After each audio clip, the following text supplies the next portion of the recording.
the Ravens got an interesting offseason ahead of them, They man. have a very interesting offseason. All starts with one guy. I think that they are one of the 3 or 4 most intriguing teams of the offseason because obviously you have the quarterback question. That's the big looming question. What ends up happening there? Is it an extension for Lamar? Can they get to an extension with Lamar? Is it the franchise tag for Lamar? Where does that really bring you? We've seen it work out in the past. Dak was franchise tag. They eventually got to that extension. What does the relationship look like between the Ravens and Lamar after the way the last month and a half has gone?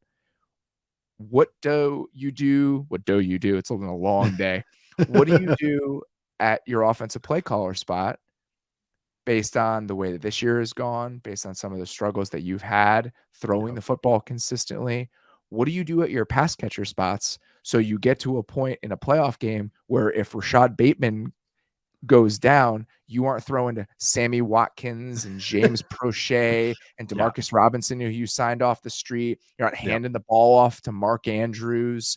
Like, I just think that there is a lot of looming questions and considerations about every aspect of the offensive side of the ball for the Ravens heading into next year. And it's interesting with the Ravens because they usually feel like maybe it's just, how we pigeonhole them, but a team always in control. Where it's like, no, they're just adding on to what they're doing, and they're 2 steps ahead. And it's kind of never acting out of urgency or panic. That's what it feels like. They're inching out of that right now.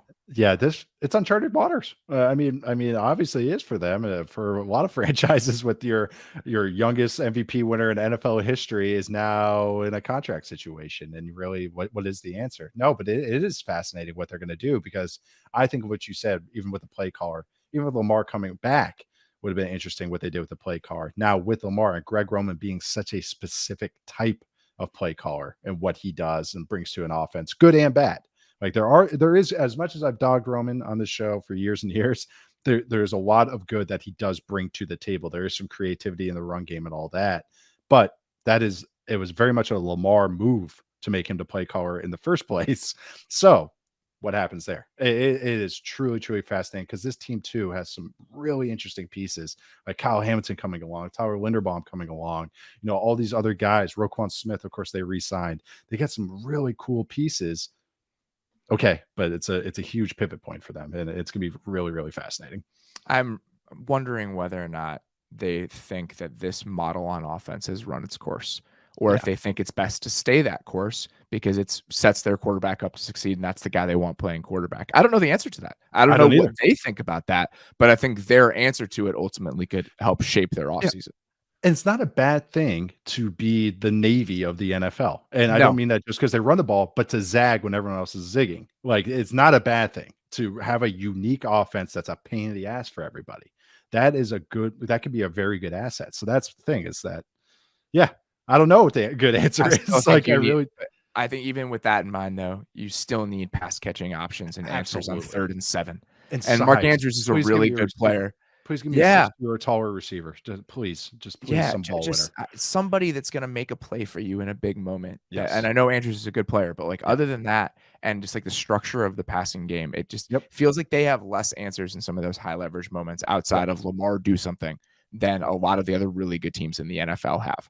I think on early downs, I totally agree. Be difficult to prepare for, be unique, be a thorn in everyone's side because you are built in a slightly different way. But at a certain point, you need to be able to make those those plays when it's 3rd and 8 in the playoffs. And I just want better guys around them and a better plan around them to be able to do that. Absolutely. It's always the drop back game with them. And that's what the playoffs is. It's you don't have to, like, this doesn't have to be your fastball or your major, but do you have an answer to what is presented to you? And that's what you're going to see. That's what you already saw this weekend. How many times people took away other teams' strengths or made their weaknesses glaring. And we'll talk about a couple of them in these other games. But that's the thing. That's what playoffs comes down to. And that's why that's so important. You can go 12-5, have an awesome run game. And as soon as you get the playoffs, every 3rd down, it's just a nuke fest. Like that is not fun. It's not a fun place to live. So no, that's absolutely right. They do need answers no matter what. They keep trying to trot out a new passing game coordinator every year for them, but they need more input. Like, if they are going to keep Greg Roman, he's better freaking listen and actually adapt what they're doing in the passing game. They have to.